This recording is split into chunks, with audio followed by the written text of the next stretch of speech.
Welcome to the Binh Phuoc radio, television station, and newspaper. Now the top story today. Binh Phuoc boasting robust industrial productions. Gift presented to Agent Orange Dowsing victim. Food and Red Cross Society helping Nghệ An community recover from natural disaster. Prime Minister Phạm Minh Chính share dialogue with women nationwide. Vietnam wins many prestigious tourism awards. Ladies and gentlemen, despite the formidable challenges, Binh Phuoc province enjoys sound socio-economic development in the third quarter of this year. In particular, its industrial production continued to flourish. With effective COVID-19 recovery measures put in place, especially those designed to support local businesses, the province index of industrial production rose 23.31% year-on-year in the quarter. Mining sector posted output growth of 3.58%, processing 24.51%, power generation and distribution, and steam and air conditioning 6.94%, and water supply and waste and sewage treatment 13.58%. The index of industrial production increased 24.5% year-on-year in the first 9 months. The chairman of Vietnam Association for Victims of Agent Orange Dioxins and leader Binh Phuoc province recently visited and presented gifts to several local Agent Orange Dioxin victims. Senior Lieutenant General Nguyễn Văn Rinh, chairman of the Vietnam Association of Victims of Agent Orange Dioxin and head of the Provincial Committee for Mass Mobilization, and chairwoman of the Binh Phuoc chapter of the Vietnam Fatherland Front, Lê Thị Xuân Trang, visited and presented gifts worth 12 million Vietnam đồng to 10 Agent Orange Dioxin victims. This is part of the total 30 gifts, each worth 1.2 million Vietnam đồng that the Vietnam Association for Victims of Agent Orange Dioxin gave to the local Agent Orange Dioxin victims.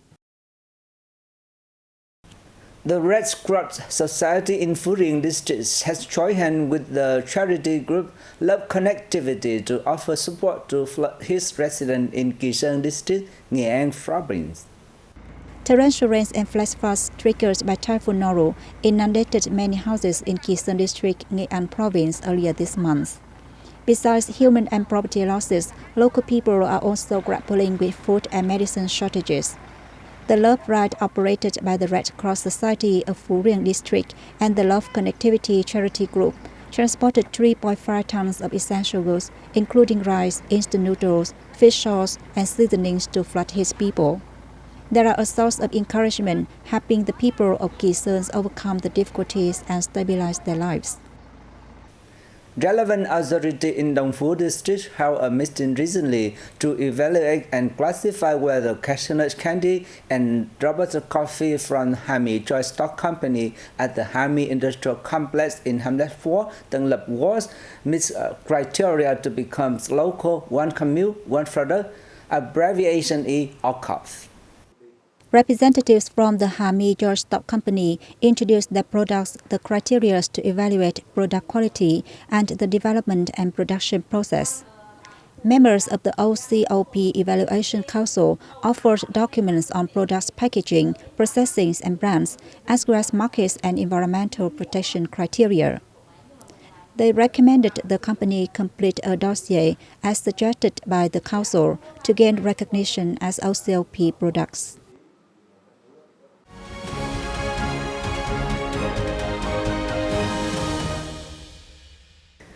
Ladies and gentlemen, Party General Secretary Nguyễn Phú Trọng on October the 15th held a meeting with voters in Đống Đa, Ba Đình, and Hai Bà Trưng districts of Hanoi, during which they expressed their concerns over the combat against corruption and negative phenomena. Party General Secretary Nguyễn Phú Trọng on October 15th held a meeting with voters in Đống Đa, Ba Đình, and Hai Bà Trưng districts of Hanoi. Voters praised the party's strong resolve in fighting corruption and other negative acts. They mentioned the overcrowding at hospitals and public health facilities, calling for radical solutions to improve the grassroots-level health system and ensure sufficient human resources for grassroots-level health facilities. Party General Secretary Nguyễn Phú Trọng appreciated responsible opinions of voters at the meeting. He said the fight against corruption and other negative phenomena must be done in a persistent, methodical and convincing manner so that violators can acknowledge their wrongdoings and show a deterrence to others, noting the process of handling offenders must follow the party's principles and laws. Prime Minister Phạm Minh Chính on October the 15th shared a dialogue on the promotion of gender equality and the role that women play in socio-economic developments. Prime Minister Phạm Minh Chính on October 15 chaired a dialogue on the promotions of gender equality and the role that women play in socio-economic development. He said over historical periods, women always play a special role in and make great contributions to the national construction, defense and development. The party instead always paid great attention to ensuring gender equality and promoting women's progress with many policies related to training, caring for women's health, and supporting them in employment and startup, he said. According to the Vietnam Women's Union, women are taking 30.26% of total seats at the 15th National Assembly. The ratios of wage earners is 48.3%, while 26.5% of total enterprises of the country are led by women. On this occasion, Prime Minister Chính presented awards to 10 outstanding women who showed excellent performance in implementing the government's projects on encouraging and supporting women in engaging a number of social issues related to women. Politburo member and Minister of Public Security General Tô Lâm concluded a 3-day official visit to Cuba on October the 14th. Politburo member and Minister of Public Security General Tô Lâm paid a 3-day official visit to Cuba from October 12 to 14th. Lâm met with General Raúl Castro and paid a courtesy call to First Secretary of the Communist Party of Cuba Central Committee and President of Cuba, Miguel Díaz-Canel Bémudez. Reaffirming Vietnam's support to Cuban people's revolutionary cause, he said he believes Cuba will overcome all difficulties and challenges and record greater successes. Earlier, General Lâm had a meeting with Cuban Prime Minister Manuel Maduro Cruz, who had just visited Vietnam earlier this month. He held talks with Cuban Minister of the Interior's Lieutenant General Lázaro Ambeto Alvarez Casas.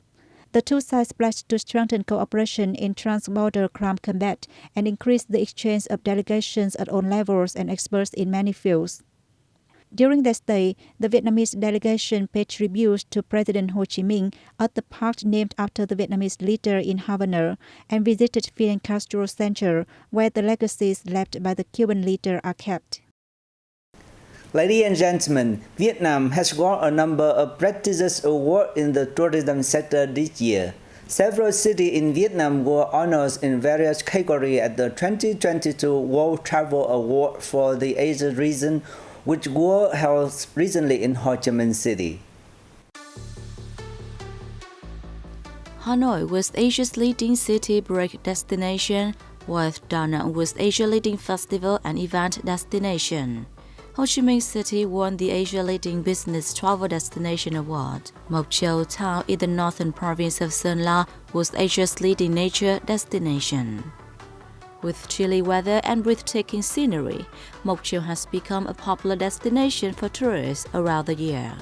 Hội An beat rivals including Beijing, Seoul, Kyoto, and New Delhi to win the award for Asia's leading cultural city destination. This is the third time Hội An has received the award, with the first time in 2019 and the second in 2021. Last year, Vietnam won the title of Asia's leading destination at the World Travel Awards and was honored as Asia's leading sustainable tourism destination and the Vietnam National Administration of Tourism as Asia's leading tourist board 2021. And that's all for today. Thank you for your watching. Goodbye and see you next time.